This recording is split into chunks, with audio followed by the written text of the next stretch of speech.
battles, betrayal, plots and politics, now on BBC Two and on BBC HD. And for one woman, it all came out of the blue. With some strong language from the start, Lindsay Duncan takes the lead in the extraordinary downfall of Margaret.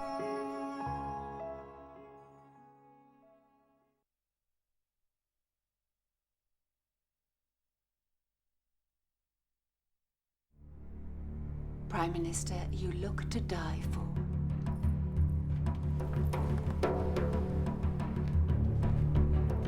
To die for? Is that good? Is that an expression?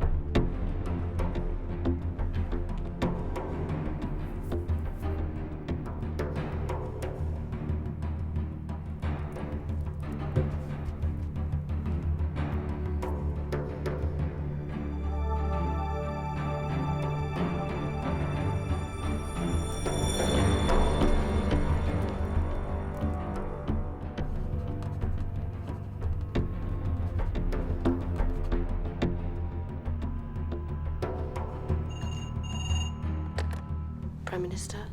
Charles. Charles. Prime Minister, we understand that Geoffrey will be making a resignation statement tomorrow after PMQs. Thank you, Charles. Now, if you don't mind, we girls are rather busy.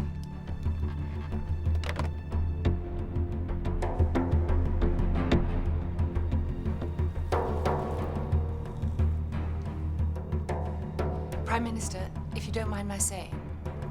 What, dear? You must hold your head up. Get lost in the rough.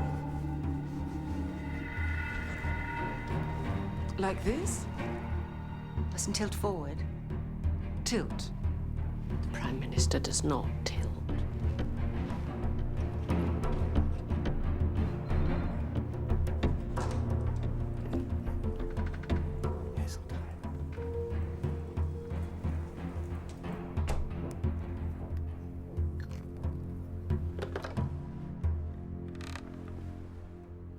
Michael. Geoffrey, I just wanted to say how sorry I am about all this. Your resignation. Thank you, Michael. I know it only too well myself, of course. Of course.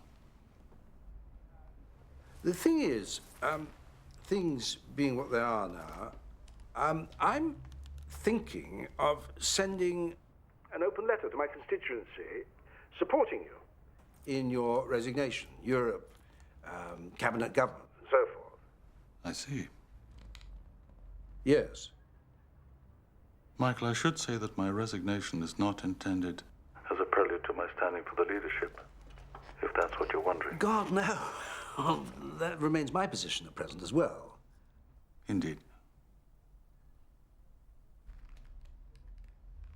Except, were I to stand, were that eventuality to arise, would I be able to count on your support? Were that to arise? Michael, I think my position is probably best left uncluttered by commitments of that kind. Of course. Of course. Although, should I have any further message to convey at a later stage, then I shall, of course, do so. Right. Yes, of course. Thank you, Geoffrey. What the fuck does that mean? Since I first went into bat 11 years ago, the score at your end has ticked over nicely. You are the 663rd Lord Mayor. At the Prime Minister's end, we are stuck on 49. I am still at the crease, though the bowling has been pretty hostile of late. And in case anyone doubted it, can I assure you, there will be no ducking the bouncers, no stonewalling, no playing for time. The bowling's going to get hit all round the ground. That's my style.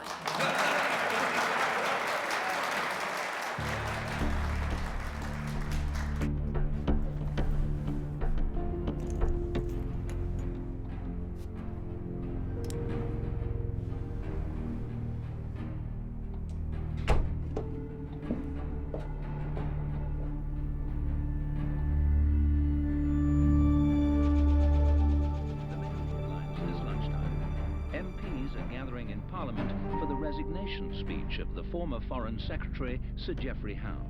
The Prime Minister is travelling to the Commons as we speak. Sir Geoffrey served as her Foreign Secretary for 6 years. His resignation follows growing tension in the Cabinet over the divisive issue of Europe.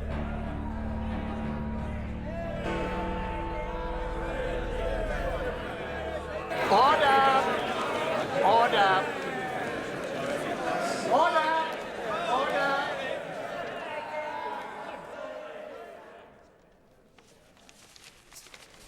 I remind the House that a resignation statement is heard in silence and without interruption. Sir Geoffrey Howe.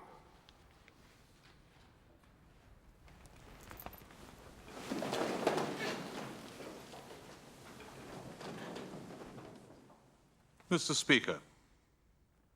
Sir. A quarter of a century has passed since I last spoke from one of the back benches. Since then, the Prime Minister and I have enjoyed something like 700 meetings of Cabinet and Shadow Cabinet during the past 18 years. It was a pleasure to serve as my right honourable friend's Chancellor of the Exchequer, to share in the transformation of our industrial relations and to help launch our free market programme.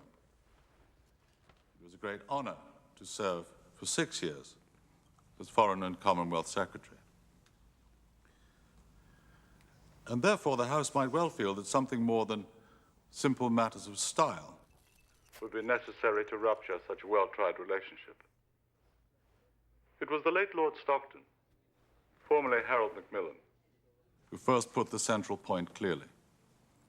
He saw it as essential then, as it is today, not to cut ourselves off from the realities of power, not to retreat into a ghetto of sentimentality about our past, and so diminish our own control of our own destiny in the future.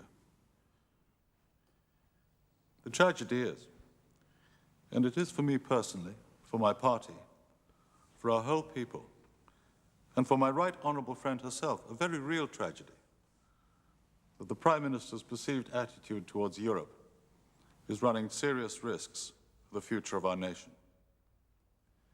I hope there is no monopoly on cricketing metaphors.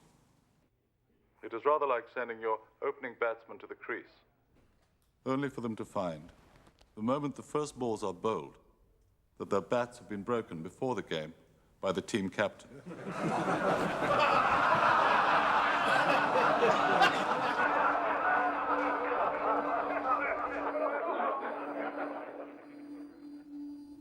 The conflict of loyalty to my right honourable friend, the Prime Minister, and of loyalty to what I perceive to be the true interests of the nation, has become all too great. I no longer believe it possible to resolve that conflict from within this government. That is why I have resigned. In doing so, I have done what I believe to be right for my party and for my country. The time has come for others to consider their own response to the tragic conflict of loyalties with which I have myself wrestled for perhaps too long.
I remember Harold Macmillan saying to me at conference once, "For God's sake, Geoffrey, do something political."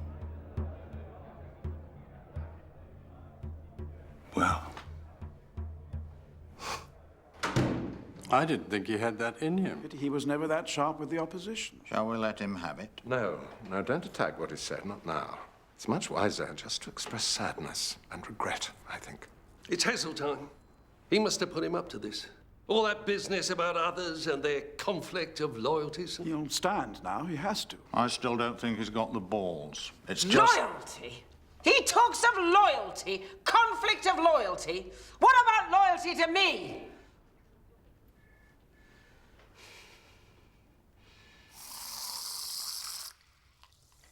Not a flicker. How could he? How could he do that? Fatty Lawson slumped next to him like a sack of beetroot. Carol called. Sent love.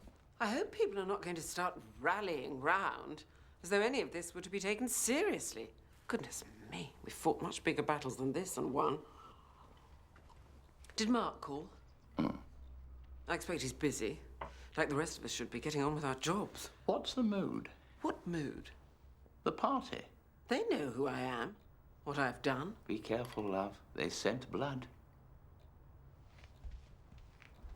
Bernard and Charles are waiting. These things are such a distraction. There's a lasagna in the fridge I've earmarked for tonight. Unless you're out. They scent blood. If there's any blood to be spilled, it will most certainly not be mine. They wouldn't dare.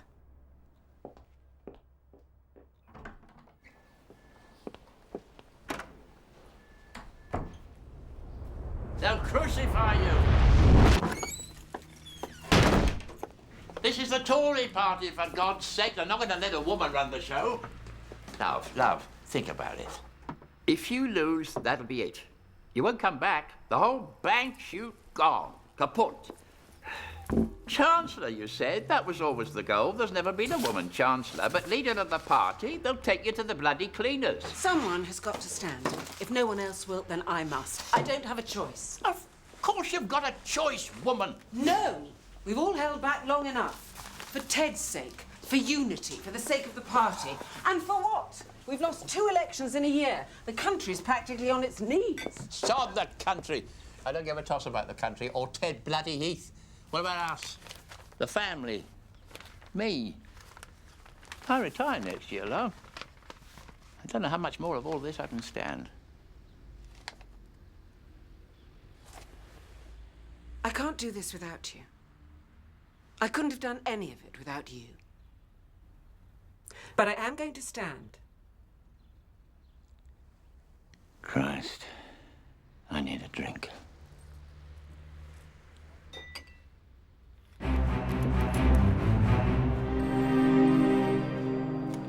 Mr. Heath's office.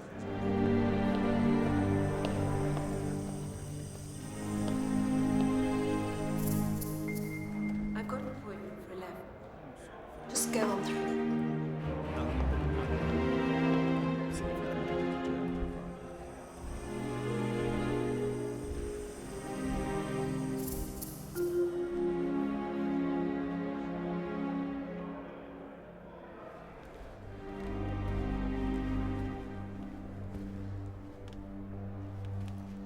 Ted?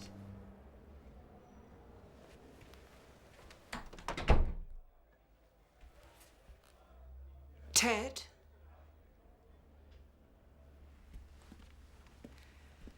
I thought it right to inform you personally. I feel that someone from my wing of the party should stand. If you must. You'll lose, of course.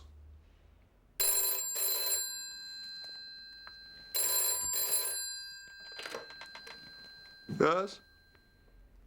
Ken? No, nothing important. Rather absurd, actually.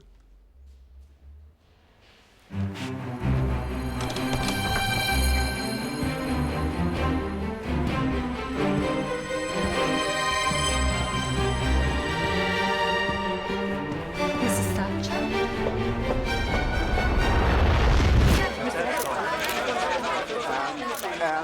And I am persuaded that I would now have a better prospect than Mrs. Thatcher of leading the Conservatives into a 4th electoral victory.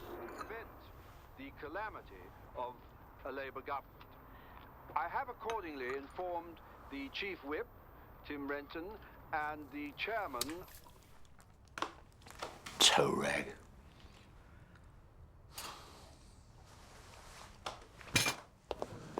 Prime Minister will need to sort out your nomination papers. Dare he? Sitting Prime Minister. And Cranley-Onslow has requested a meeting to confirm the date of the ballot. The 20th?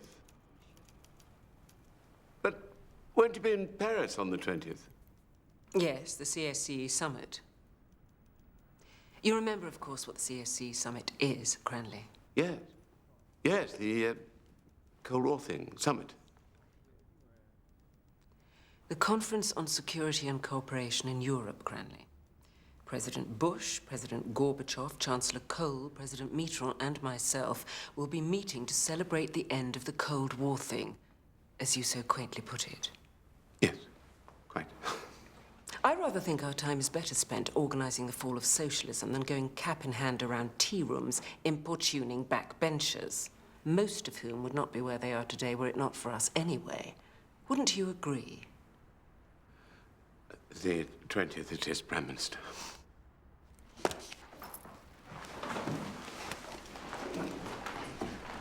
And Cranley, congratulations. Re-elected as chairman of the 1922 committee.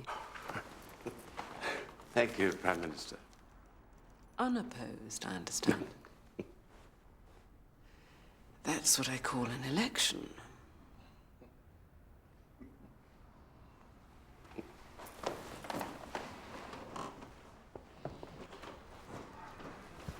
I imagine, Prime Minister, you'll be wanting one or two substantial cabinet figures to propose in second year.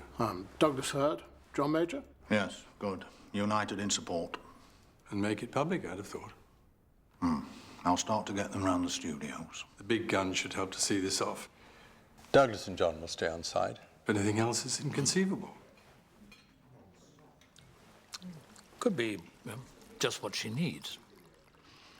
She wins, gets a bit of a shock, becomes more manageable. We squeeze through the next election, and then she can go. Of her own free will. Do you think she ever would? Go? Of her own free will? Surely even she would see the sense in that.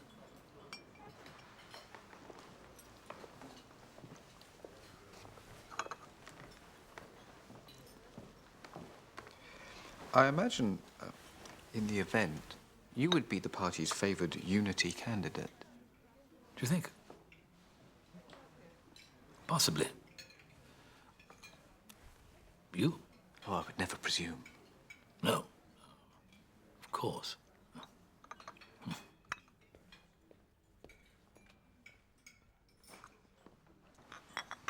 Anyway, I'm afraid I shall have to leave you all to it for a few days. Infected wisdom teeth, spot of minor surgery required. So you'll be off limits? Only for a few days. We must keep in touch, though. Of course. Oh, no, on me, Douglas. I insist. You're the Chancellor?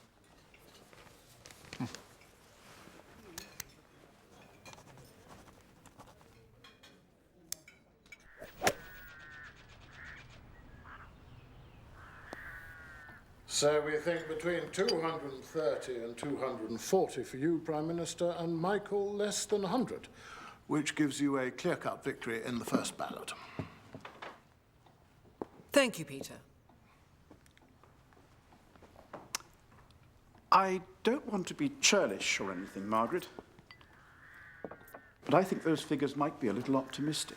Trust me, Kenneth, I've done the tea rooms. People are very positive. I've already got Michael in excess of 120, possibly as high as 150, and 40 abstentions. That would mean a second ballot. Are we sure about this Paris thing, Margaret? Is that wise? I'd have thought a few personal phone calls, the odd visit... Gordon, if we pull out of Paris now, we'll just be accused of running scared. No, the decision is made. Surely what we should be discussing now is how to unite the party once we've won. Here, Trust me, all in here. It's not going to go for a second. Oh, good. Well, you should see.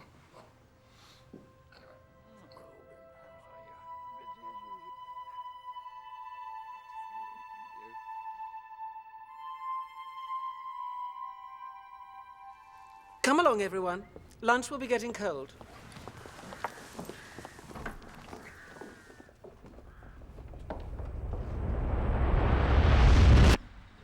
Erin Neve? Yes, dear. Mind your feet. I didn't know he was a supporter. Neither did I. But it seems he wants to see the back of Ted almost as much as we do. And I'm his best chance. He's got all kinds of plots in mind. Well, I suppose if he got out of Colditz, must we have all this in here, love? As long as you keep out of the way, there won't be a problem. Now, come along, dear. I'm sure there's plenty you can be getting on with. The backbenchers. That's where Ted's weakness lies. They want him out. We have to get you in amongst them a bit more. You don't visit the tea rooms enough. I've got a husband, a family. I simply don't have time for all that. You're going to have to make time. Court them. Small groups at a time. I want you to meet Rupert. Can I introduce Mrs. Thatcher? What is pleasure? This is her secretary. Listen. Flatter. Your votes are with the small fry. They want a leadership that listens. You're a woman. Everyone's playing it as though it's a disadvantage. I'm not so sure. And I think we need to take off a few of those sharp edges. Feminine, not exactly feminist.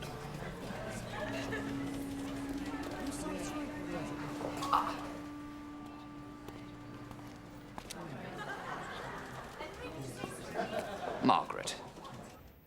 What people don't realize about me is that I am a very ordinary person who leads a very ordinary life. No. You're doing the teaching thing again. Just say it. I'm a very ordinary person who leads a very ordinary life. I'm a very ordinary person. No! Now you sound like Joyce Grenfell. Relax. Be natural. It sounds like you've got one of those bloody hats of yours down your throat. What's wrong with my hats? Nothing.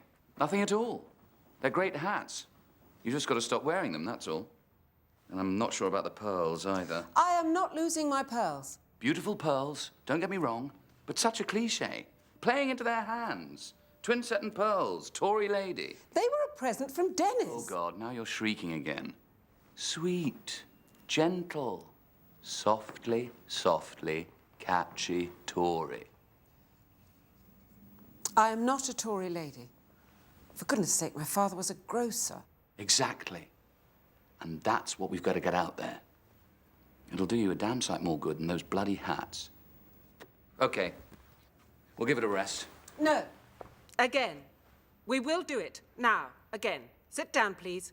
We will do it.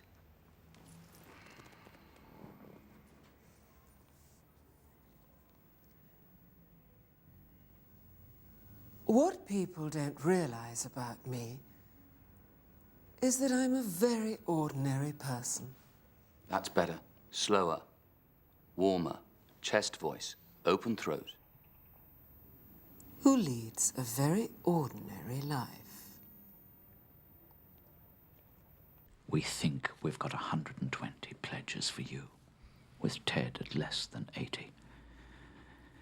If it's true, it's the end of him.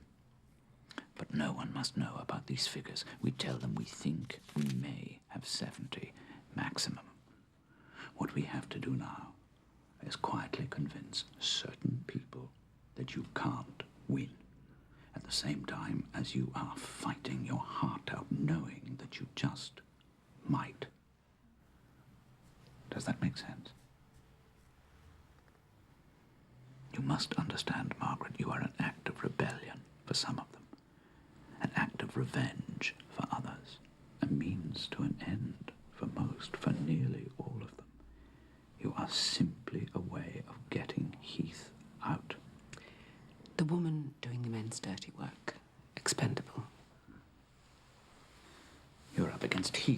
to you in a couple of days. Capital transfer tax. I'm leading. Healy's a bully. He's bullied Ted. He's bullied Carr. They're waiting for someone to stand up to him. No one gives you a chance. Least of all Ted. It's up to you now. This is not our show any longer, Margaret. It's up to you.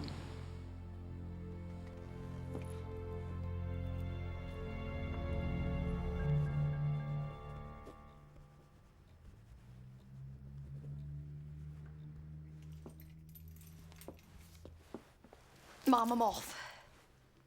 Off where? Mum, I told you. Everything's too mad here. I've got my exams next week. Sue's offered me a spare room again. Well, don't be a stranger. No, Mum, thanks. Good luck tomorrow.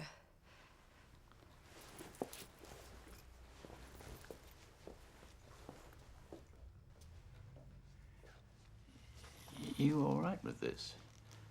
I feel a bit like we're booting you out. No, it's fine. Are you all right? Me? Of course. All a bit of a pantomime at the moment, but we'll get through. Yes. The Right Honourable Lady's speech is nothing but a defiant reassertion of birth and privilege. She has clearly decided to tag her party as the party of the rich few, and herself as La Passionara of privilege. I believe that she and her party will regret it.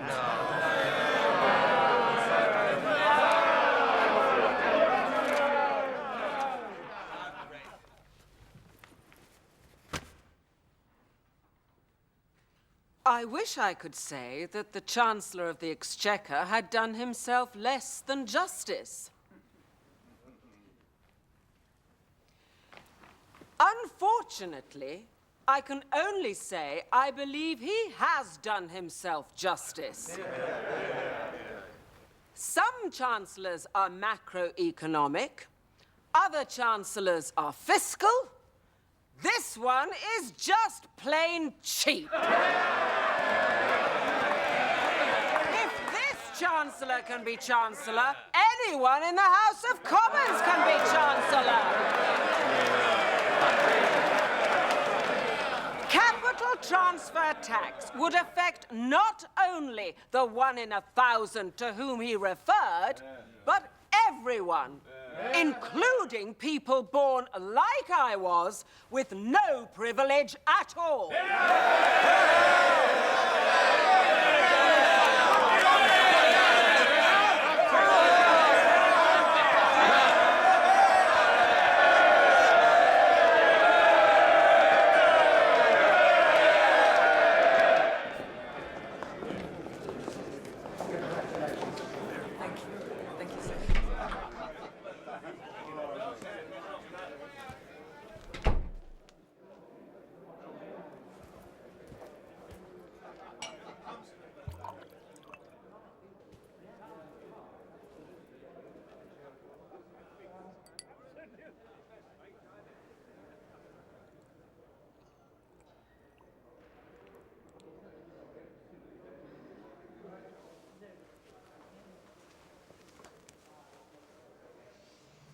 Was it all right? I've never liked it in there, you know. I've never felt comfortable. It makes one feel so small. Like... well, like a woman, I suppose. You weren't small today. I've spent so much time over the past few years saying things I didn't believe in. For Ted, for the party. But not today. It was a different feeling. I felt like I belonged there.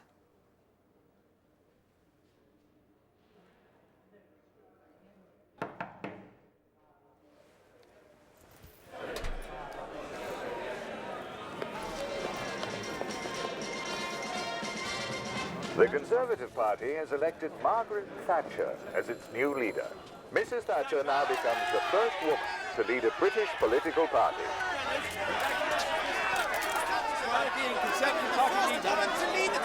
Shall we go inside? Thank you. Thank you. Thank you. Thank you so much. To my remarkable and wonderful mother. Thank you, dear. Gosh, you do look smart. Need a haircut as usual, of course. Anything you say, Ma.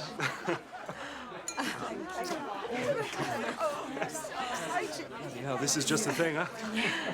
Just a bloody thing. I hope you put a few bob on the filly. I wish I had. Huh? I never thought she'd win, you know. Not the whole damn thing. No. Neither did I. What? Sue, where's Carol? Bed. What? She was whacked after the exam. Oh, bugger. Her exams? She all right? Margaret promised she'd pop in on her if she could. Probably a bit busy now. Where is she? On the right here. Expect she's asleep by now. I promise, Sue. One must keep promises to one's children. What lovely wallpaper. Is that a Sanderson? In here? Yes. Carol, dear. Mum, turn it off. You'll sleep your life away, Carol. Grandpa always said sleep was just a waste of valuable time. I can't believe you won, Mum. You should have more faith. I can't be surrounded by faint-hearts. I'm so proud of you. Mind my hair, dear.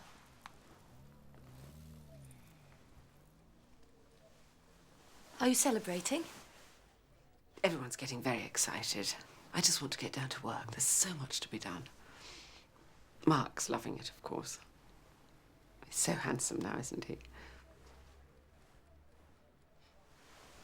You look bigger. Bigger? The hair, I expect. Power, Mum. Don't be silly. I shall always be the same, whatever happens. Yes, I know. Well, you'd better get back to sleep. You've got your exams to think about. I've finished them, Mum. Today. Of course you did. I'm sorry, it's been terribly hectic. Yes, I know. It's okay.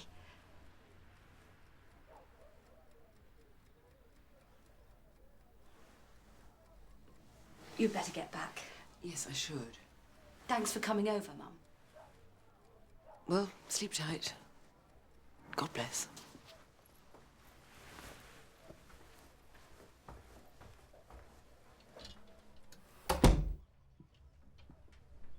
Everything okay? Everything's fine, thank you, Sue. This wallpaper of yours, Sue. I do hope it's British. As the Prime Minister and the Foreign Secretary Douglas Hurley for Paris for the CSC summit, Mrs. Thatcher remains confident of victory. Candidates are gathering outside Westminster as Tory MPs decide who they will back in tomorrow's leadership contest.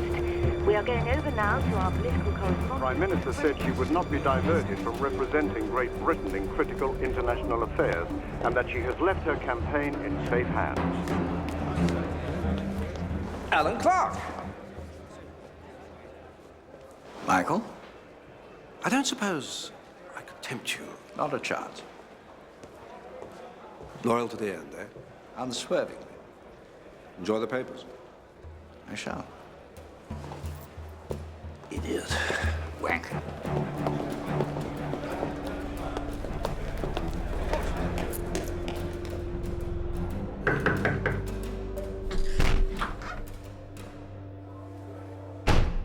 Christ. Oh. I must just have closed my eyes. Don't you think you should be canvassing? We've got less than 24 hours. That's quite all right, old boy. Relax. Relax? No, all in here. She's got it in the bag. No point in arm twisting, just counterproductive. I'm bound to be a few don't-knows at this stage, but... This isn't a fucking street canvass, Peter. It's a two-horse race, and each vote affects the relative score by 2 unless it's an abstention. Calm down. And what the hell does she think she's doing going to Paris? Winding up the Cold War, I believe. So she's seen these, has she? According to these polls, the party gets a 10% bigger approval rating with Heseltine as leader. Checkers over the weekend, you know how it is. Only reads what Ingham shows her. Christ. For God's sake, pull your finger out. We've got to fight. If we don't, she's fucked. And if she's fucked, so am I. So are you.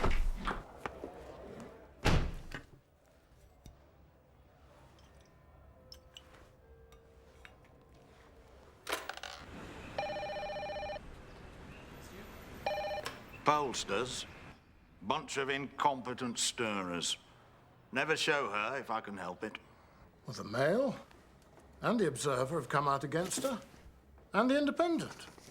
And the Correspondent. Tory MPs don't read that piffle. The Times will be on side. Rupert won't desert her. I hope you're not getting twitchy, Peter. No, not at all. You know what she'd say? Don't go wobbly on me now.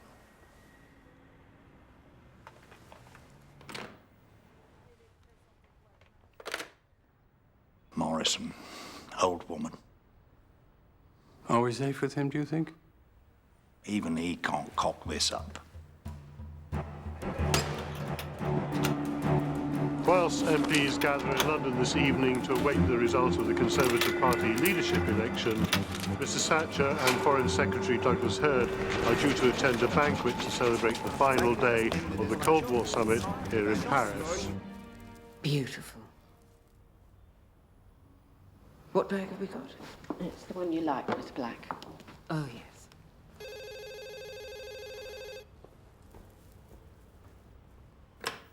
Helen? Of course. They're ready for you. What time do they start? Start what, dear? The ballot. The voting. I'm not sure. Do you know, I'd forgotten it for a second.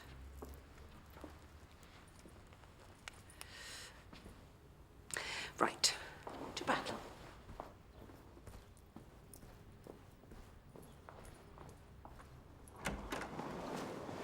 Peter Morrison will cast your proxy vote, then he's coming over for the result. Wants to be here for the good news. Such a fuss.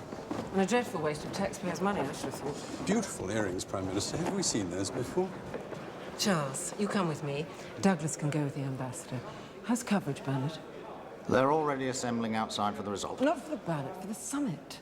Yes, of course. We've got slots on all the lunchtime news. You on the world stage, away from petty party business. Bush, Gorbachev, President Mitterrand. We understand that President Bush has already left under the strictest security measures. And that the Russian No one's watching this. Gorbachev is Not the people who matter. They're all out there. We're awaiting the Prime Minister's departure, where she'll join other world leaders.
Peter's just arrived. They've cleared a room for her. Charles Bernard, of course. How are the teeth, by the way? Oh, painful. But I think I'll survive.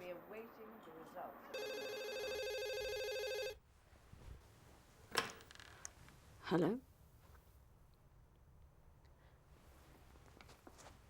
They're waiting for you downstairs.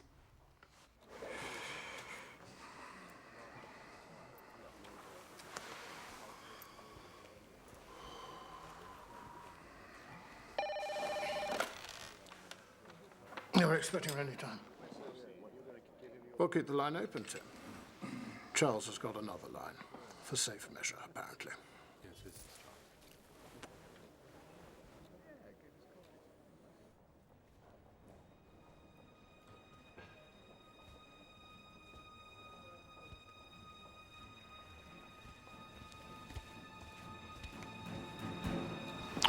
Prime Minister. Prime Minister. Everything set, Peter? Tim's on the other end. He sends a hug. I'd rather have his vote. Of course.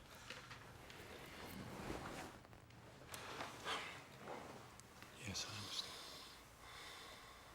Just have to wait now, Prime Minister. Yes, Peter, we have done this type of thing before. I understand that the Prime Minister is in a private suite along with her closest advisors. She'll wait there for the ballot result, which is expected imminently.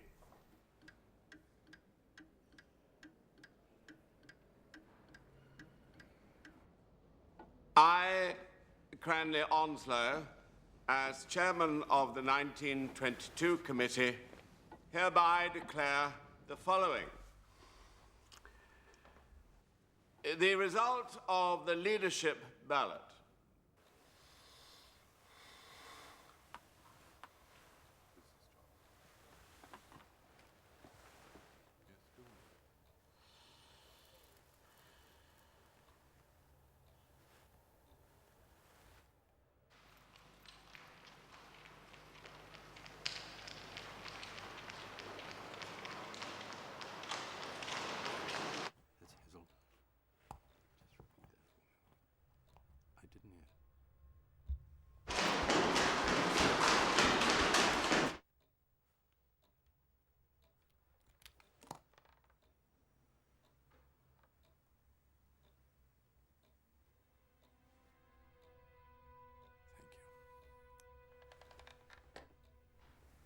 Hello? Tim, yes. I have the figures. Get me the Prime Minister. Yeah, well, let me take them down first. Peter, I'd like... Tim, please. All right. All right.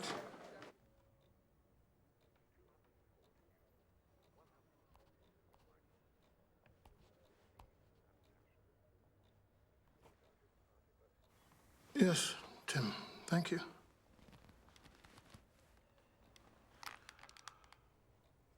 Not, I fear, as good as we'd hoped.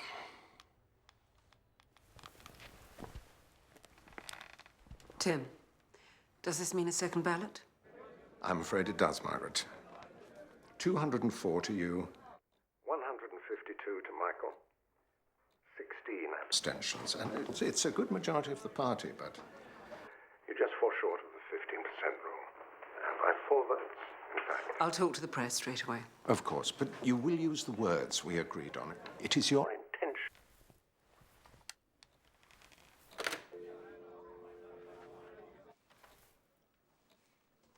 We know what we have to do.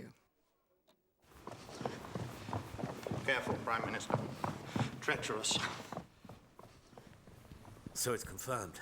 Second ballot. Will she stand? Hang on. Something's happening. To give her the news directly, but I would have thought now there'll be a long series of consultations backwards. She's behind you, you pig-out prat. God. Prime Minister, will you be... I say. Prime Minister! Where's she going? Prime Minister! Mrs. Thatcher! Careful, sweetie. Mrs. Thatcher, can I ask you to comment? What's she doing? Good evening. Good evening, gentlemen. Where's the microphone? Here it is. This is the microphone. I'm naturally very pleased that I've got more than half the parliamentary party. Isn't the vote against you, Mrs. Thatcher? Back off, woman. I'm disappointed that it's not quite enough to win on the first ballot. What's she saying? Gently does it. So I confirm that it is my intention to let my name go forward for the second ballot. Isn't the vote against you? She's going on. But it didn't look good. For you to have to acknowledge that you don't enjoy the confidence of the party. Are you going to resign, Mrs. Thatcher? I have got more than half the votes for the parliamentary party. It was not quite 15% above those of Mr. Heseltine. Mrs. Thatcher, I think it was about 14.6%. So that means we have to go for a second ballot. So I confirm that I will let my name go forward for the second ballot. When will you call? Now, I must go and do some telephone calls. Thank you very much. Boastful, posturing, conceited. Mr. Prime Minister.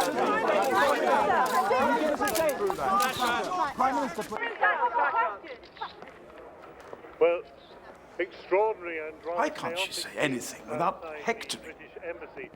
Mrs. Thatcher has just emerged. She said it was her intention, didn't she? What more do you want? Bloody white flag. That the second ballot will include the Prime Minister herself. I'm going to speak to Dennis. I want everyone in my suite in 10 minutes. Where's Douglas? Margaret, I've just heard. I'll back you, of course. It might be helpful if you went downstairs and said so. I did. Thank you, Douglas.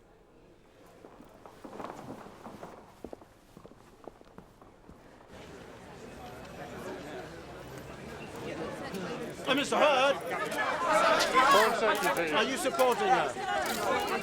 Did you support her? Did you vote for her on the first ballot? The Prime Minister continues to have my full support.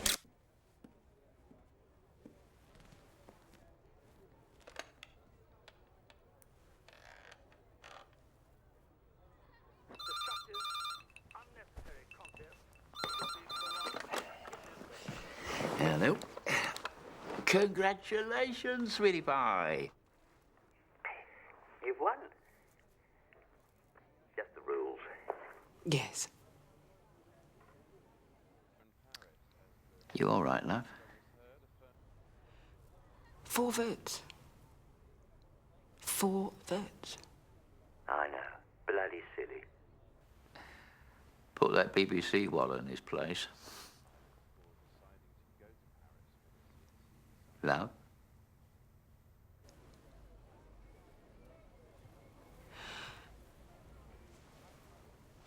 This is not really the time to talk. We're all behind you. You know that. Yes, of course. I'm going to fight.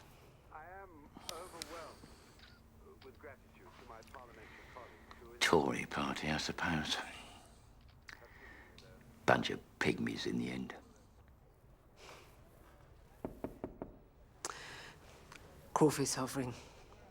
I'll see you tomorrow. God bless. God bless.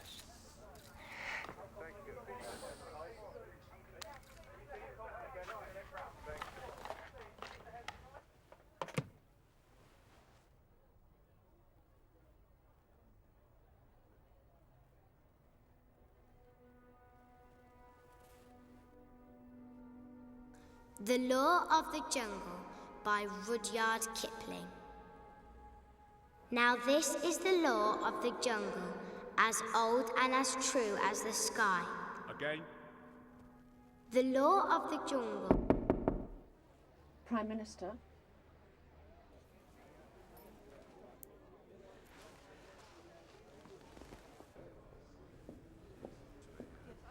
I believe it is what the Prime Minister would want. I've already declared my support, Charles. Then proposing her for the second ballot is surely a formality. Ah, Margaret, good. Prime Minister, you look radiant. Thank you, Charles. Charles, you're not dressed. No, Prime Minister. I've got some work I need to catch up on here.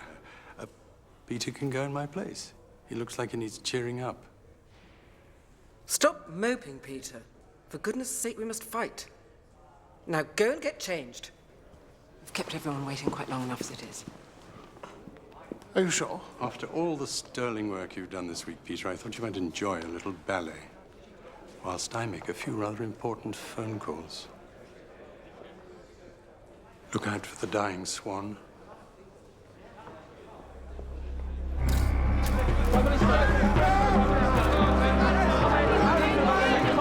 We're meeting in my house, Catherine Street, later. A few chums, some cabinet. We need to talk through the next steps. 4 votes, Tristan. 4 votes.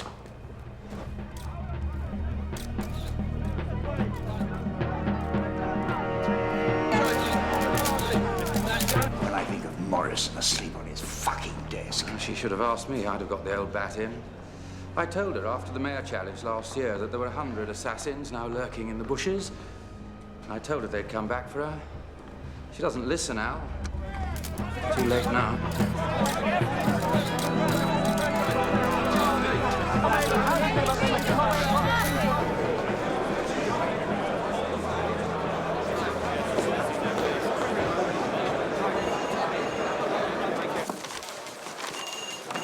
Yes. Who? Charles, I'm sorry. It's like bedlam in here. I just thought it might be helpful for you to know that Douglas will be proposing the Prime Minister for the second ballot. Is that definite? It might be worth letting John Major know. The sooner her intentions are out, the better, I think. She intends to carry on, then? What do you think? Is that wise? That's not for me to say, is it? Thank you, Charles. Cool. Come in, Michael. We'll talk later, Charles.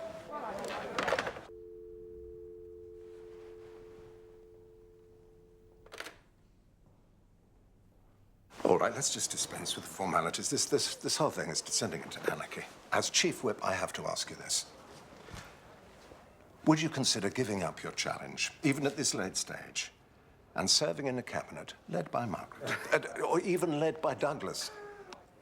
The idea that having been wounded, Margaret will somehow change her ways, become manageable, is nonsense. She can't change. That's the way she is. And the party no longer wants her, neither does the country. It's brutal, I know, but there it is. As for serving under Douglas, well, it's clearly out of the question. Why? He's not an election winner. I am. I can unite this party, Tim, and lead it to victory in the next election. No one else can do that. No one! She's got to go. I still think she could beat Heseltine in the second round, but it's more a question of what it would do to the party. Exactly.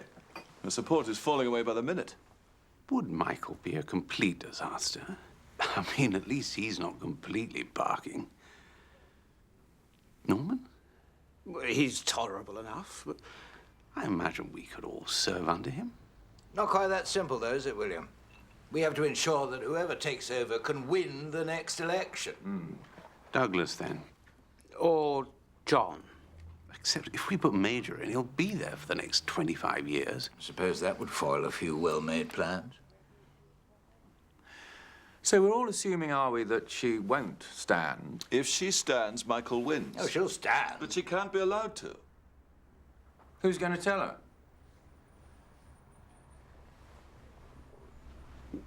Ken Clark?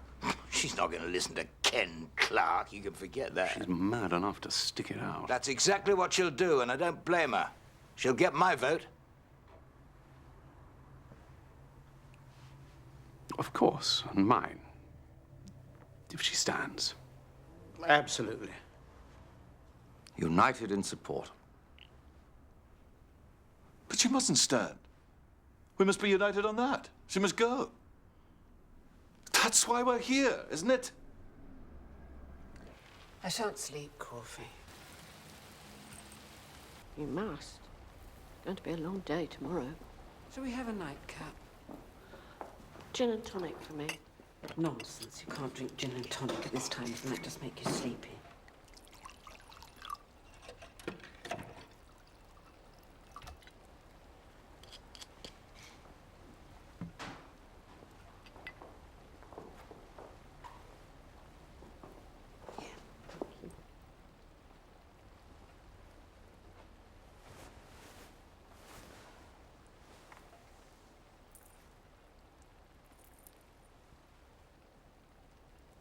funny old world. Is it? Why is it funny? Is that a joke? I do so hope not, Crawfie, dear. Jokes are such hard work. What's it saying? Funny old world. Not funny ha-ha, more funny peculiar. Funny peculiar, yes. It's the funny ha-ha I don't get, isn't it? I've never understood the ha-ha business. I suppose I never had that much as a child.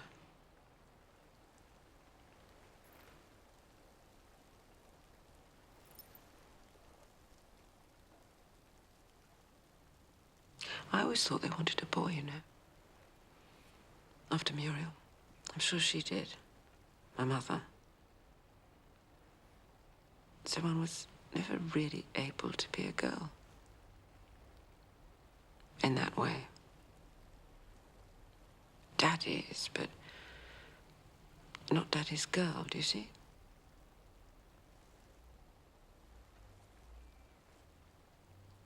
He took me everywhere. Chapel, Rotary Club, Council Chamber. Listening to him. Sermons, speeches, talking to his friends. Grown-up men in their smart suits, with their pipes and a change jangling in their pockets. It's odd the things one remembers. The jangling change, the money, and the talk.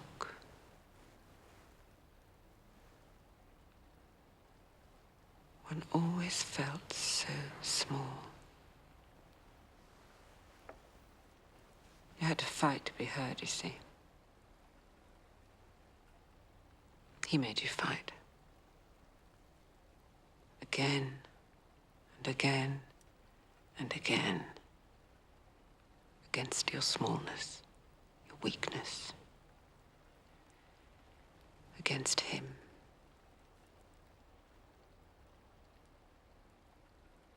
But not like a girl.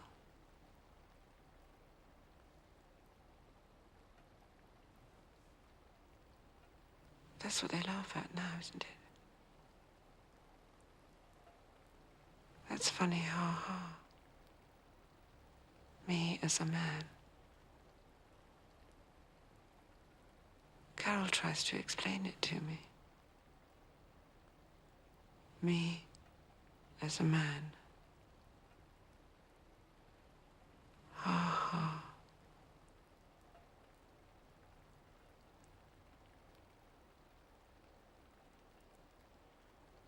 It's a funny old world.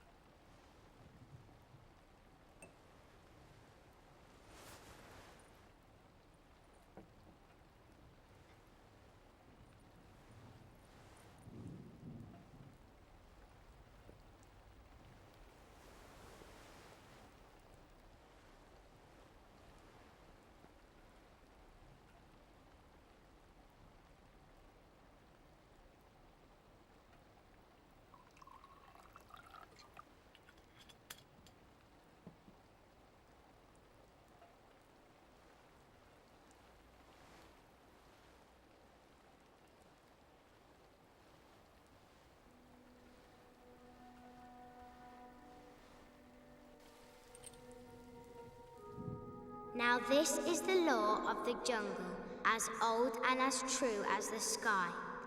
And the wolf that shall keep it may prosper, but the wolf that shall break it must die.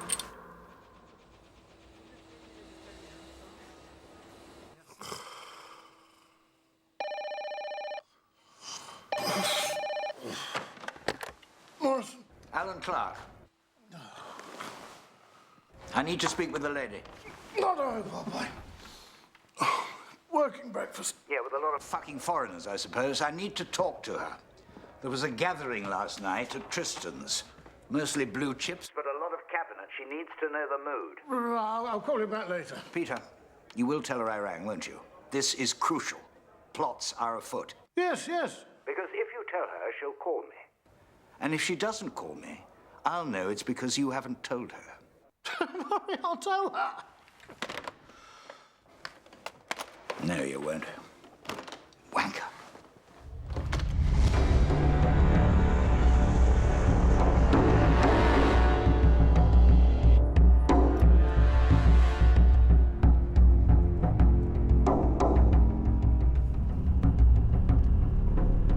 Ken Baker, Tim Renton and Cranley are going to join you as soon as they can. What about the nomination papers? Douglas has agreed to propose you, and I'm sure John will follow suit again. Is he still at home? Apparently. Very painful business, wisdom teeth. It would be helpful if he and Douglas were to put out a statement. I'll see to it.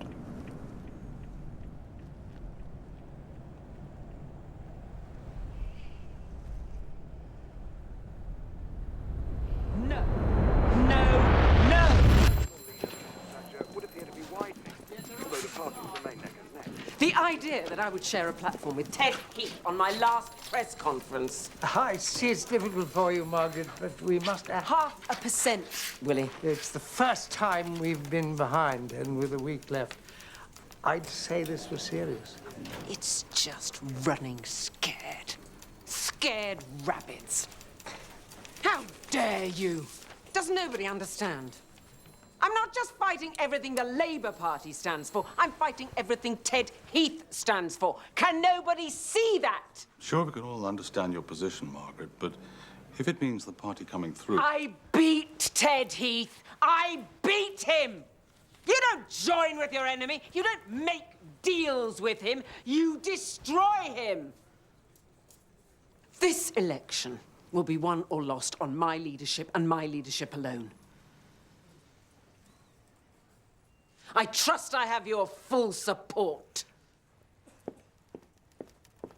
And as the country wakes up to the news that Britain has elected its first ever woman Prime Minister, Mrs. Thatcher herself is at Conservative Central Office waiting for the call from Buckingham Palace. Now then, ask them when the car business happens. Do we swap at the palace? And what will you do, love? I hope they haven't forgotten you. All taken care of, don't fret. Mum, I've left my lipstick. Have you got any? Don't be silly, dear. You can't possibly wear mine. Caroline. Mark, dear, your shoes. Filthy. It's just a scuff, Mark. Oh, thank you. Sit down. A woman always looks at a man's shoes. Sure sign of character.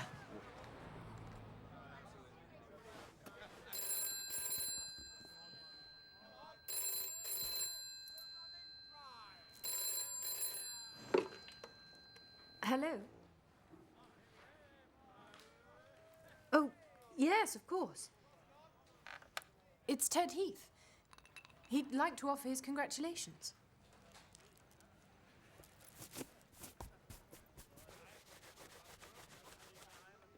There. That should do it. Just thank him for me, would you, Caroline? The Prime Minister has asked me to say she's very grateful for your call.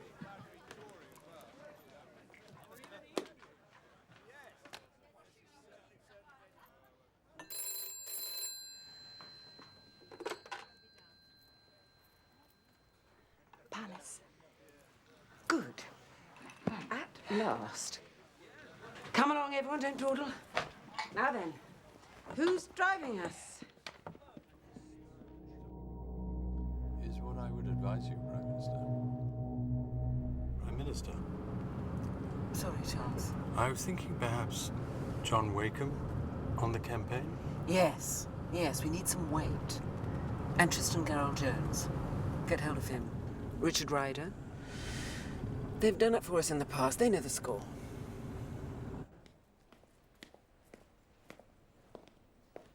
What's the SP, John? Looks like she's going to stand. Can't help herself, can she? I wish to God she'd just... Yes, I know. She wants me to run her campaign, Dennis, as soon as she gets back. I see. Of course. Well, Good luck. No one wants her to be crushed. No, thank you, John. We'll look after her. She doesn't need looking after. No, of course not.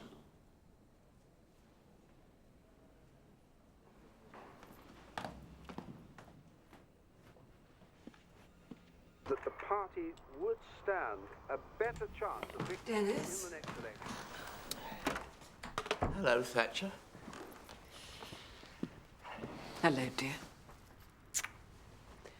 It's a blue fog in here, honestly.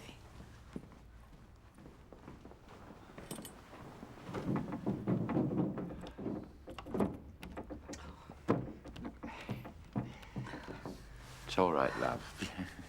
I'll do it.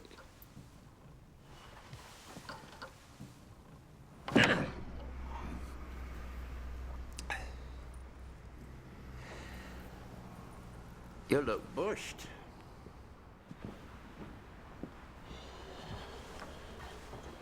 Take your shoes off. No, I mustn't. Mustn't stop. Just have a moment.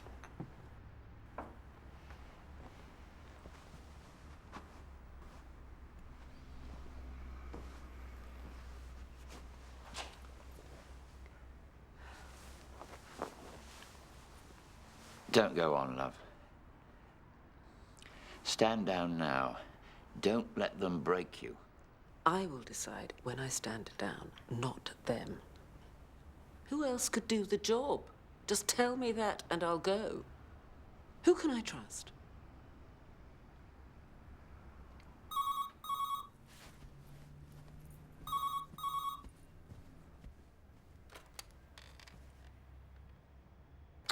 I'll be right down.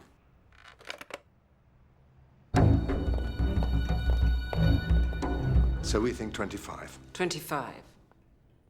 That would reduce my support to... 179. From 204. And the target for you to win on your second ballot would be... It's 187. Yes, we know that. How accurate are your figures? We think very. I see. I'm firmly convinced, Prime Minister, that with a more effective campaign over the next 5 days, there's a very good chance that you could still turn it around. Hear, hear. But it is a close call. I've asked John to do a trawl of the cabinet, Prime Minister. John? There's nothing concrete as yet, I'm afraid, Prime Minister.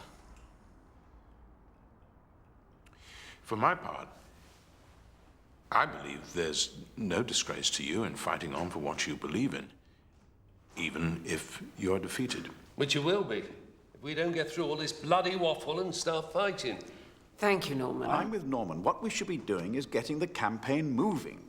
Getting you out there, Margaret. Back into the tea rooms. Yeah, find these bastards who are drifting away and set you on them. Have you contacted Tristan and Richard Ryder? Not got back to us yet. Prime Minister, you're due in the House in half an hour. Thank you, Peter. I should prepare my statement about the summit. Couldn't you leave that? Perhaps include it in the no-confidence debate? No. I refuse to be sidetracked by this. I have an important statement to make to the House, and I shall make it.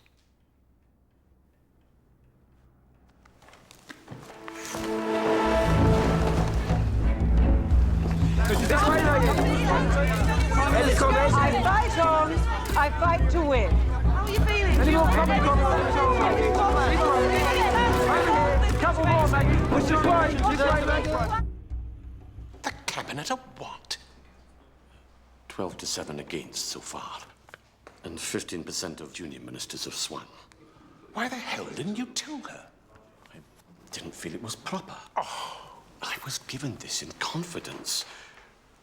Not everyone here is cabinet. What have you got?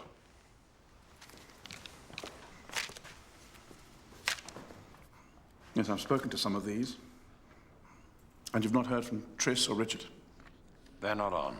Both think she's finished. Fuck 'em. She's got to stand. She's got to keep Heseltine out. Christ, if she doesn't, I will.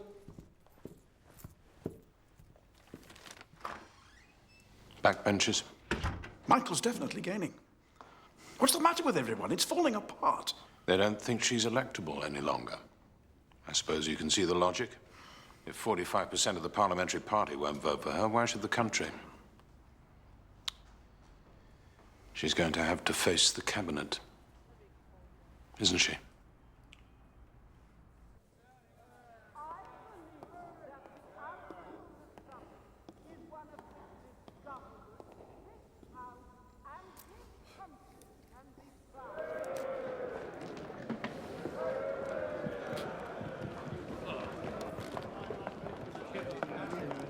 Tea rooms.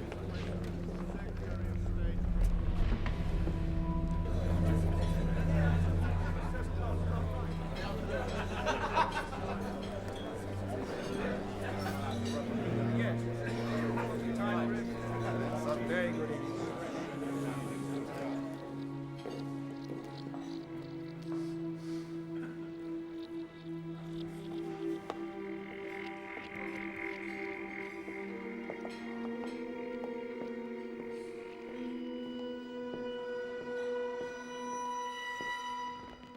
Right, you lot moaning you haven't seen enough of the Prime Minister?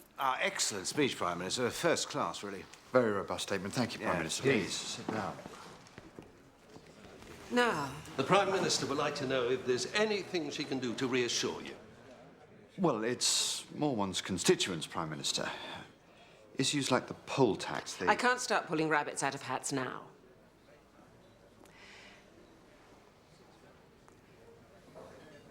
The community charge will work. Trust me. Absolutely, Prime Minister. Thank you. I think we'd all like to say how nice it is to see you, Prime Minister, in person. Michael's people have been round 3 or 4 times over the last couple of days. Fear not. All is in hand. So, the Prime Minister can count on your support, then? Oh, absolutely, Prime Minister, of course. Of course. Get me out of here.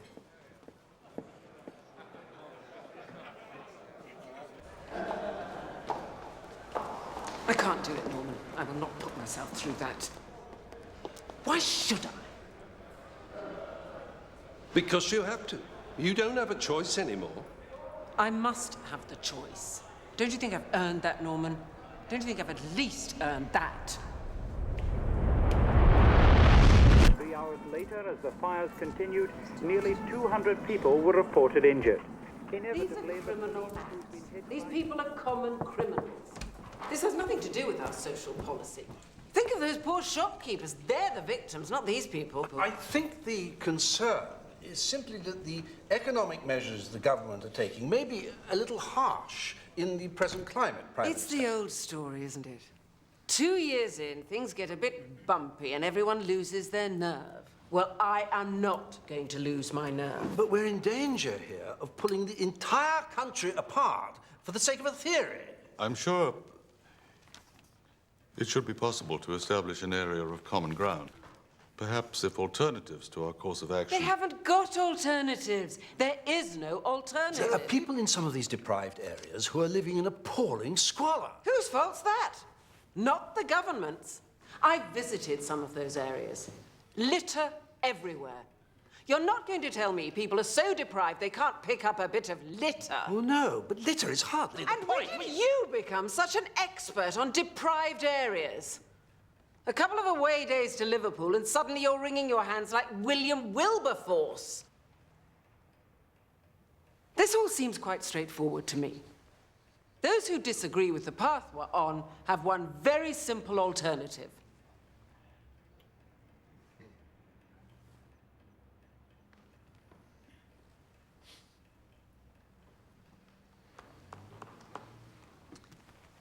Well, I think we're all in broad agreement on that, so I propose we wish Geoffrey good luck with this afternoon's statement and move on.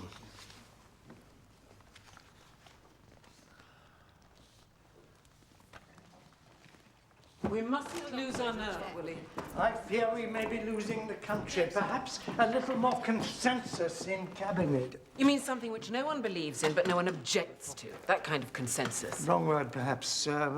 Persuasion, possibly. I find persuasion to be utterly counterproductive. I don't want a cabinet wasting time talking. We should be doing. We won't be doing anything if we lose the next election. I'm sorry to have to be so frank, but there are concerns that things are going awry. Serious concerns. No one doubts your conviction or your courage. Go on, Willie, I'm listening. But what I believe you to be above all else is a politician. That is your greatest strength. You have a political instinct and you must never allow it to desert you. That is the thing that will always protect you. I'm a woman, Willie. I must dominate them or they will destroy me. And you cannot dominate the entire country, Margaret. I will change the soul of this country, Willie. I will do it. Either you are with me or you are against me. We shall prevail.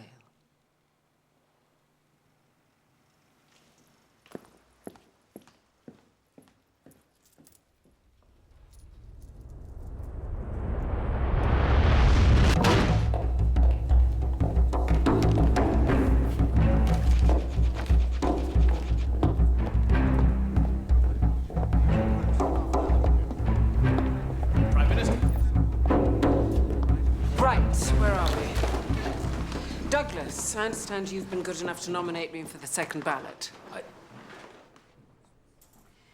Of course. And what about John Major? Has anyone spoken to him? John is still convalescing, Prime Minister.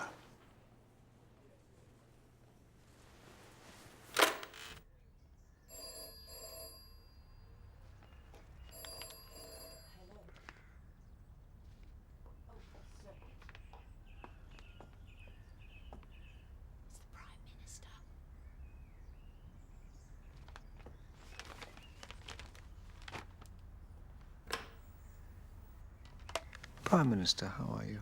Fighting on, John. I see. And your mouth? Improving, thank you, Prime Minister. Good.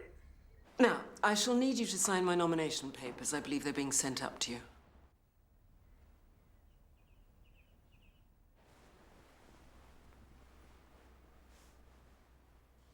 John. Of course, Prime Minister.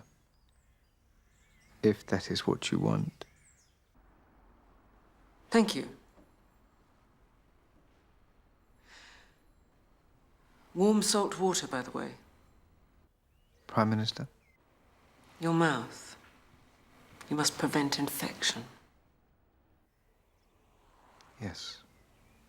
Thank you, Prime Minister.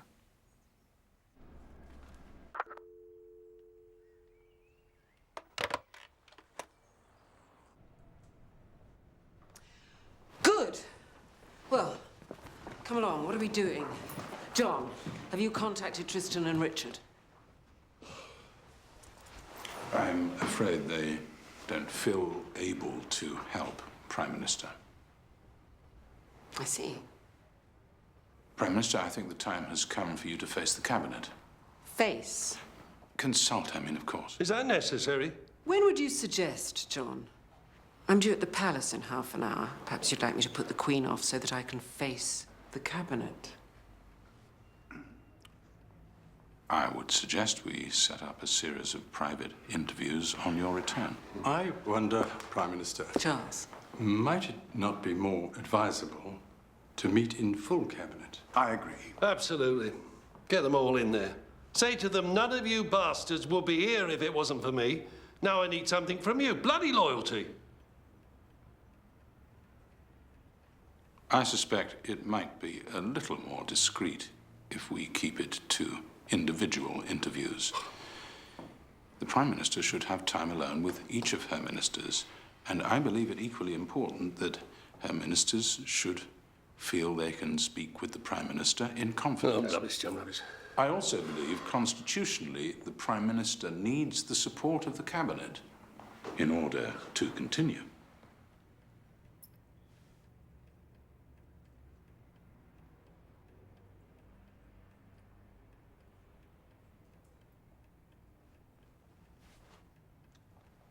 I'm sure things will become clearer once you've spoken to them yourself, Prime Minister.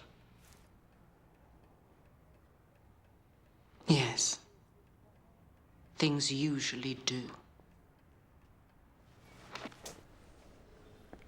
I suggest 5 minutes each will be sufficient. But what do we say, Ken? I mean, what do we say? Just let her have it, John. God's sake, let's get this over with. You owe it to her to tell her the truth. She's got to go. If she doesn't, there's some of us here who will. That's what we've got to tell her, I'm afraid. Haven't we? I'm sure you'll avoid unnecessary brutality, Ken. Of course. Right, who's got the batting order?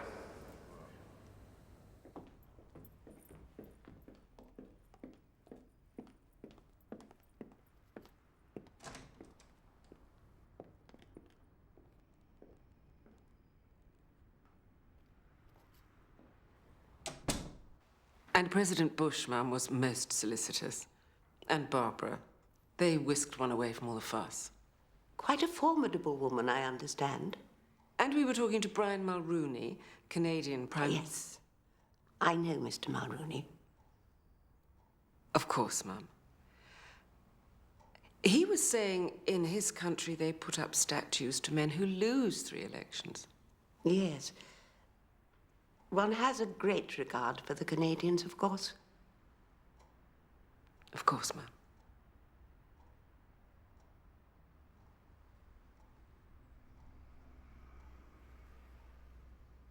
But you have the support of your cabinet. There are waverers, I believe, ma'am. But one is advised that one's support is fairly solid. I see. I would like to think we have earned that much loyalty.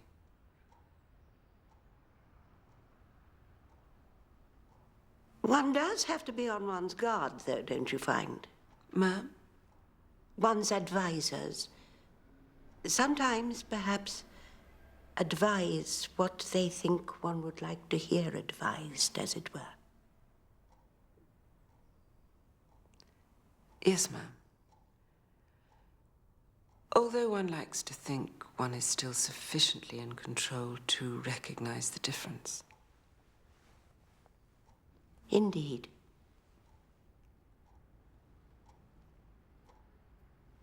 And you fight on. One must always fight, ma'am. What else is there?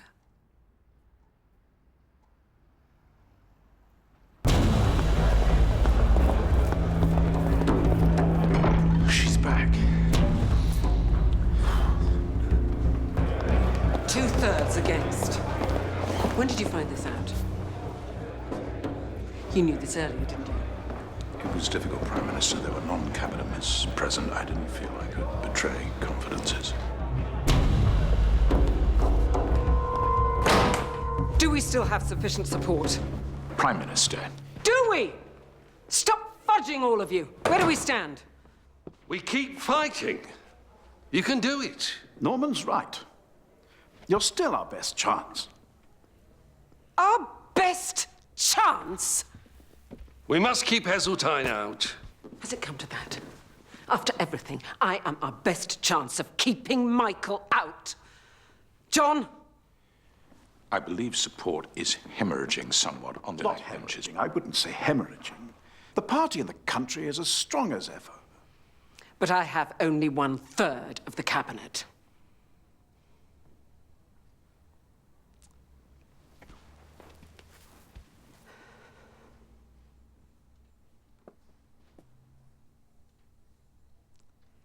The Queen is a remarkable woman. All right, John, let's see what they've got to say.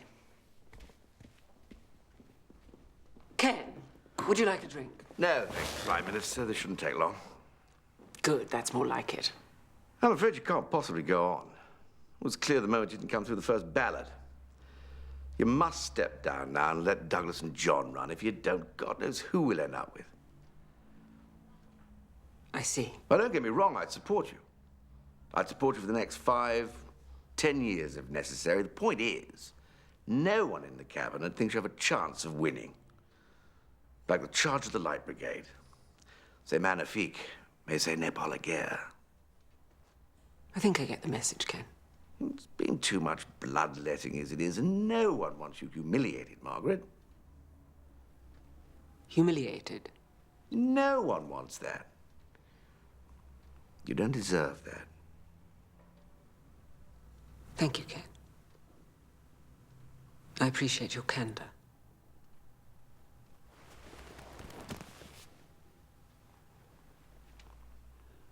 Sorry, Margaret, but there it is.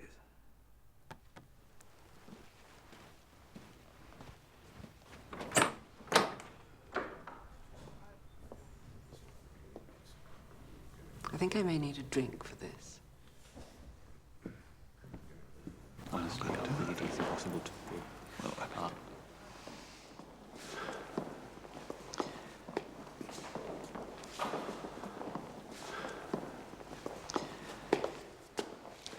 How was she? She'll live. Who's next? Malcolm?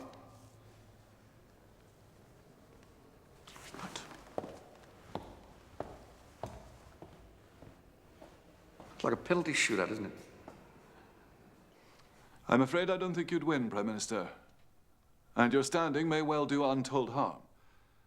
What's more, if you do stand, I believe you'll lose, and you'll undermine the authority of the government. So I'm afraid that you must step down now and let Douglas and John run. And of course, one wouldn't want you to be humiliated in any way, Prime Minister. Sorry, Prime Minister. It's all so awful. Don't tell me, John. You will support me if I stand. But you don't think that I will win. And you think I should stand aside and let Douglas and John run for the sake of the party. And above all, you don't want to see me humiliated. They've all got together like frightened little schoolboys behind Matron's back. Charles was right. I should have seen them together. How has it come to this? How?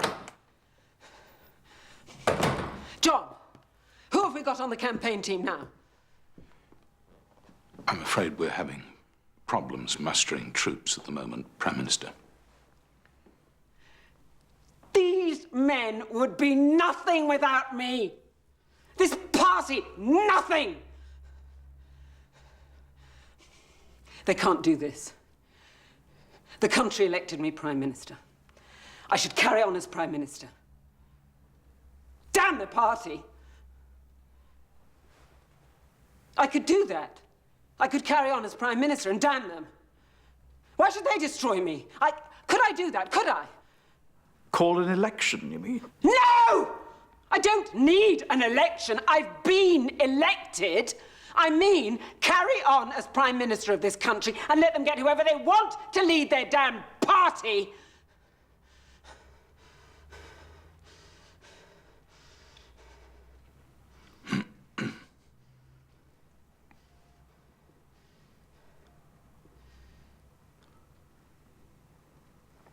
Perhaps you should get back to number 10, Prime Minister. Have a word with Dennis.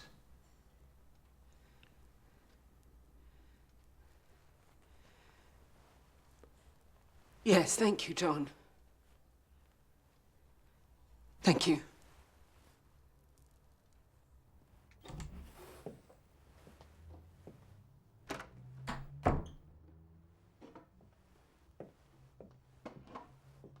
Crawford, dear.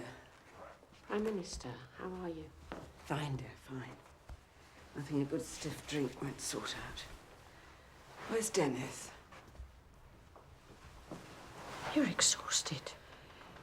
Where's Charles? Has he drafted something for tomorrow's debate yet? I'm going to give the doctor a call. Don't be silly. Where's Dennis? Here, love. Sit down, woman. God's sake. Take your shoes off. Stop for a minute. Here.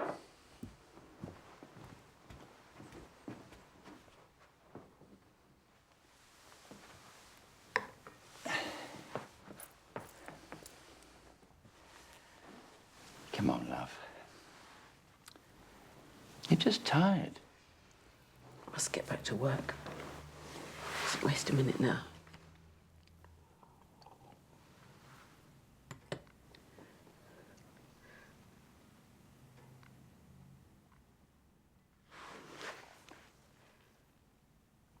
The cabinet. Lost their nerve. Spineless. It's over, love. No, not like this. I won't let them do this to me. Love. I will not. I will not. Bunch of bloody toe racks. Bastards.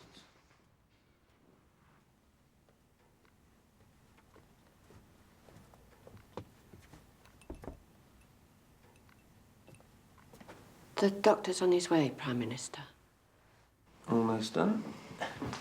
Just a vitamin shot. Keep you going. Call down to Charles. Tell him I want to start work as soon as possible.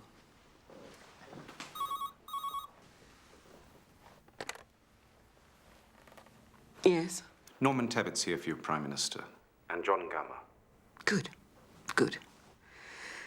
Back to work then, everyone. Much to do.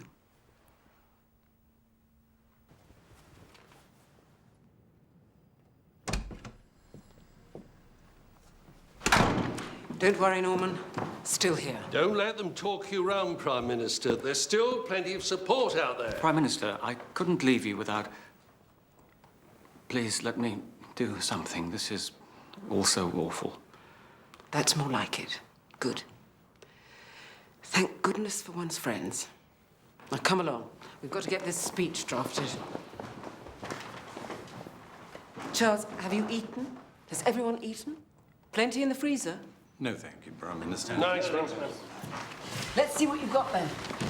Let's get some work done.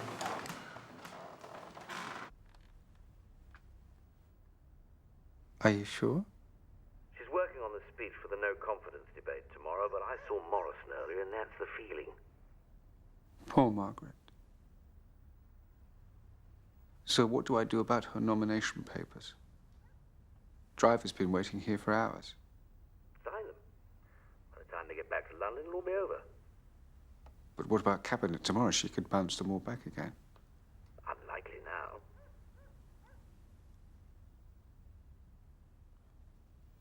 And my nomination? I suggest you get back down first thing. Assuming she stands down. Assuming your mouth is okay, of course. No infection. No. No infection. Thank you, Ken.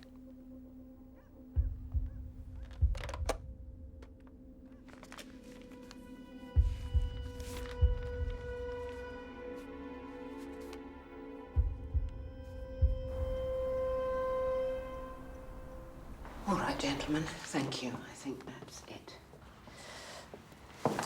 Would anyone like a drink? Nightcap? No, thank you, Prime Minister. Better get on, Prime Minister. Of course.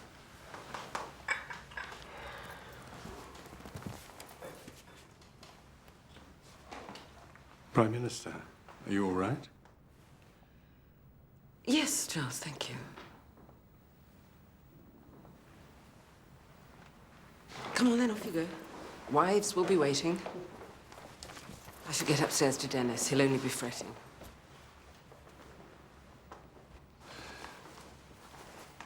Nice. Prime Minister.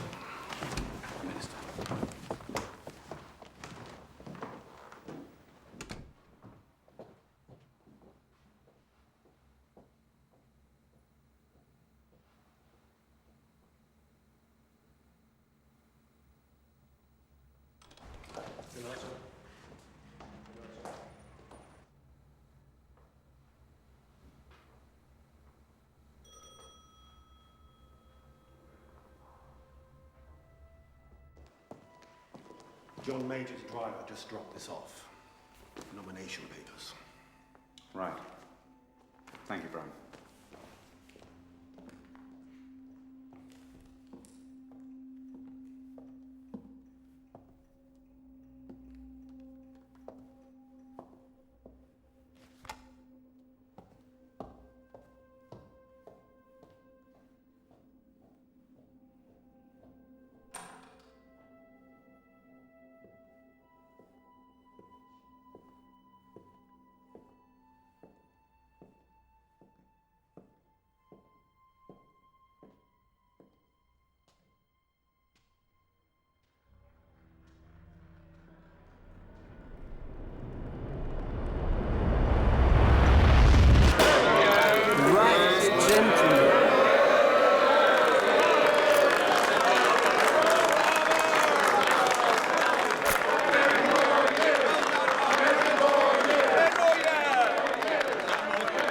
And above all, I should like to pay tribute to the firmness, resolution, and courage the Prime Minister has shown over the course of these 10 years. Her belief in what we set out to achieve has been unwavering and has given us all the strength to see through the task in hand. The Prime Minister. Prime Minister. Advisor. Like courtiers, they just play up to it. Leaks, sources, briefings, semi-public snipings. It's preposterous. She's got Poe helping to draft the manifesto for the European elections now. They're just stirring up all the worst aspects of chauvinism, nationalism, whatever you like to call it, just because she thinks there are votes in it. She misses you at her side, Willie. I think we all do. Well, I told her when I left that I'd be available if ever she needed me. Haven't heard a peep. We're the senior figures. We just look weak and ineffectual. We must do something. What do you suggest? A union, perhaps?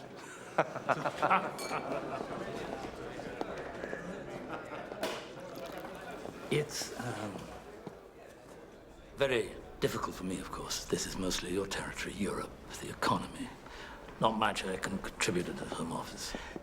You and Nigel must stand together. That's as far as you can go. If you're not... Now then, you lot, what plots are you hatching here? Margaret, how delightful you look tonight, doesn't she, Dennis?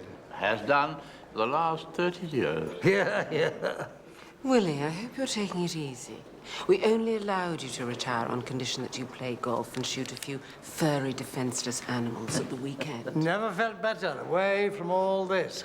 It does you the world of good. You should try it now. I'm sure you're not alone in that thought, Dennis. Geoffrey, charming speech. Have you had a haircut? I may have had a little trim. How thoughtful. Geoffrey has had a trim for the party. And very smart you look, too. Nigel, I see yours is creeping over your collar again. Is it? Well... Makes you look so louche, Nigel. I couldn't help noticing it on television the other day. I think you need to take a leaf out of Geoffrey's book. Nice little trim. Dear me. One has to keep an eye on one's cabinet, doesn't one? Prime Minister. John, thank you. John's looking after me, you see, while the rest of you stand around gossiping.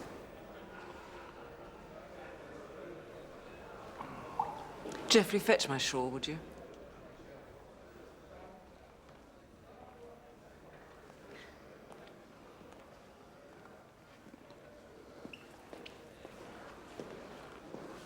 Now, gentlemen, shall we join the ladies?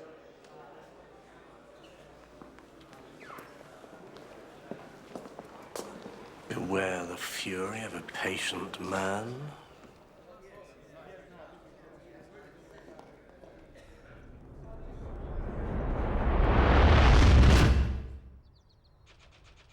Nominations for the second ballot for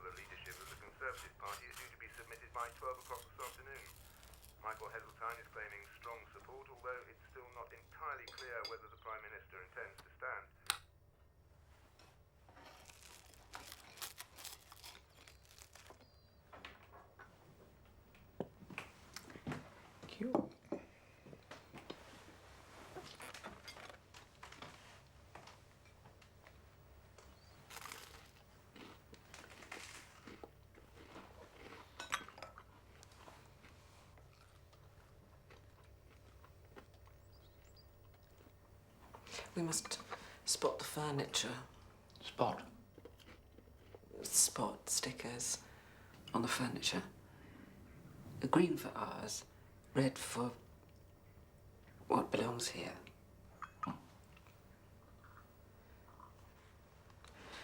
I'll tell Crawford.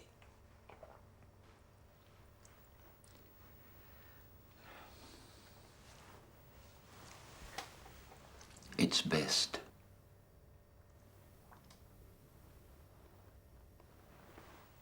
I'll call Peter.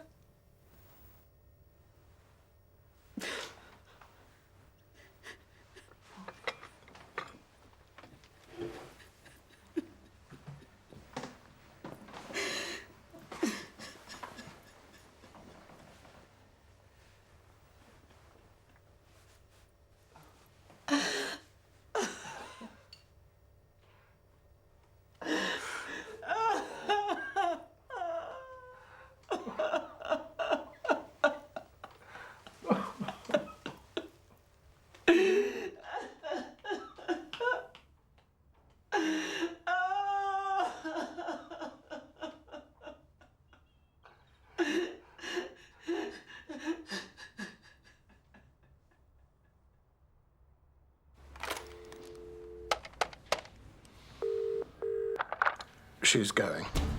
Thank you, Peter. Thank you, Peter. Thank you, Peter. Fuck. What did I say right from the start? He who wields the dagger never wears the crown. Fucking woman.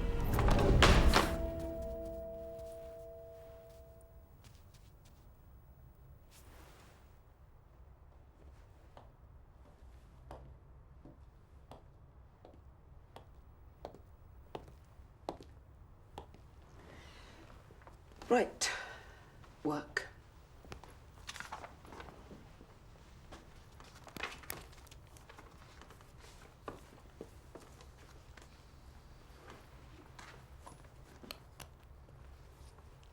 They're going to deserve you. They never have. Here, here.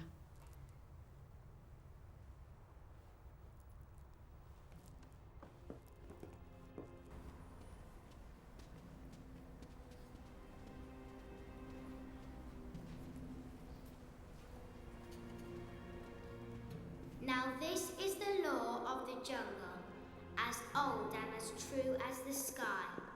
And the wolf that shall keep it may prosper, but the wolf that shall break it must die. As the creeper that girdles the tree trunk, the law runneth forward and back. For the strength of the pack is the wolf, and the strength of the wolf is the pack.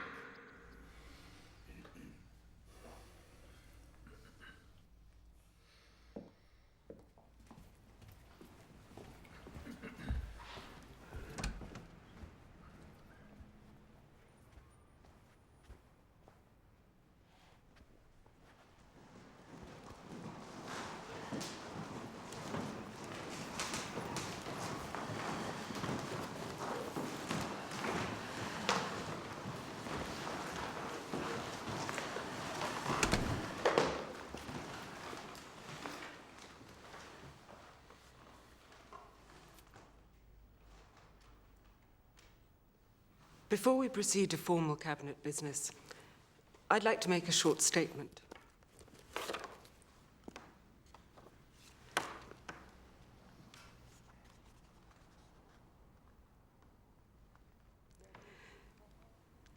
Having consulted widely with colleagues,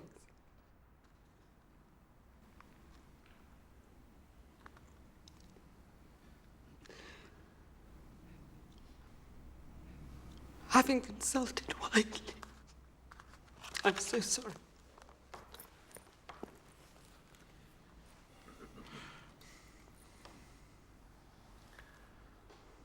For God's sake, James, you read it.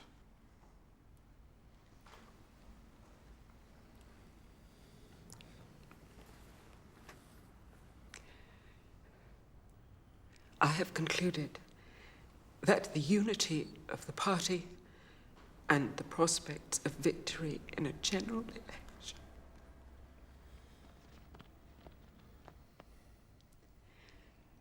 Would be better served if I stood down to enable cabinet colleagues to enter the ballot for the leadership. I should like to thank all those in the cabinet and outside who have given me such dedicated support.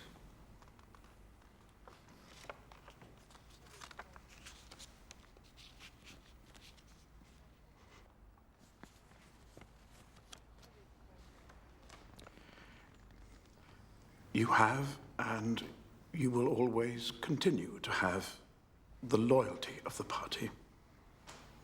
Yeah.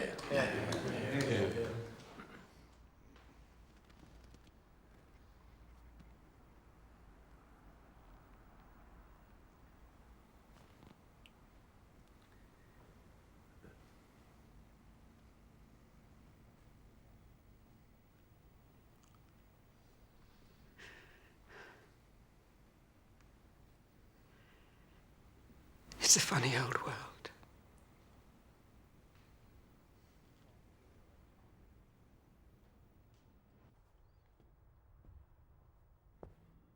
The Prime Minister. 11 years ago, we rescued Britain from the parlous state to which socialism had brought it. Once again, Britain stands tall in the councils of Europe and of the world. And our policies have brought unparalleled prosperity to our citizens at home. Will the Prime Minister tell us whether she intends to continue her personal fight against a single currency and an independent central bank when she leaves office? She's going to be the governor. What a good idea! I hadn't thought of that. Now, where were we? I'm enjoying this. Councillor, you can wipe the floor with these people. Prime Minister, I haven't touched your drawer, the private one. You haven't packed anything from it yet. No. I'm so sorry, Crawford, dear. You pack it, I'm sure it'll be fine.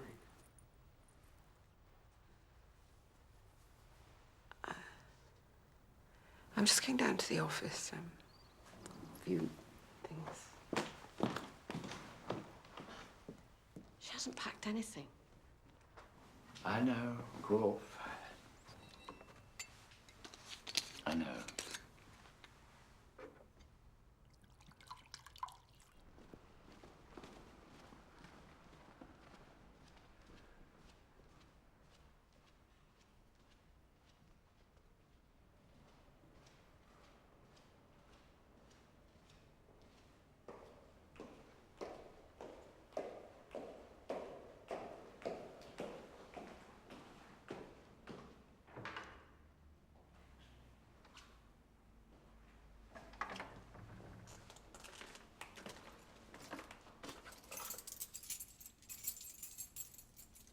Credit's been removed, Prime Minister.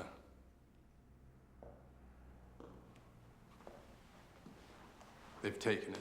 It's no longer yours. Tradition. Of course. Yes.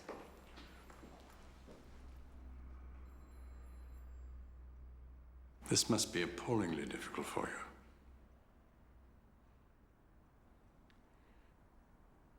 In the house this afternoon. You were magnificent.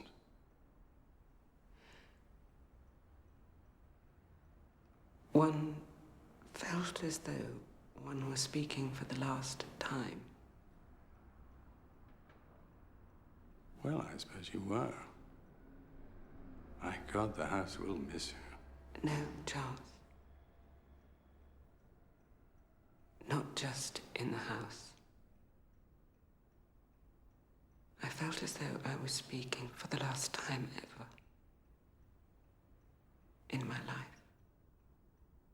I'm sure you've got a lot more to say yet, Prime Minister.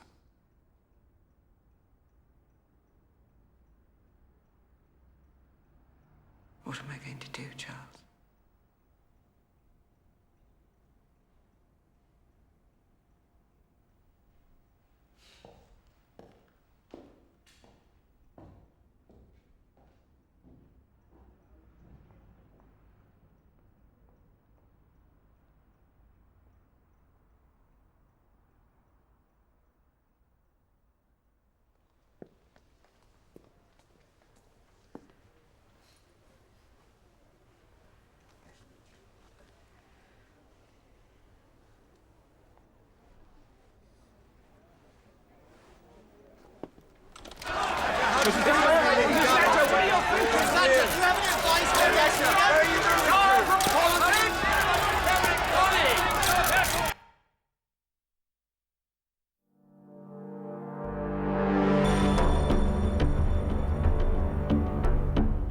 Later tonight, BBC Two tells the inside story of life before Number 10 and Margaret Thatcher's rise from housewife to Prime Minister, the making of the Iron Lady at 20 to midnight.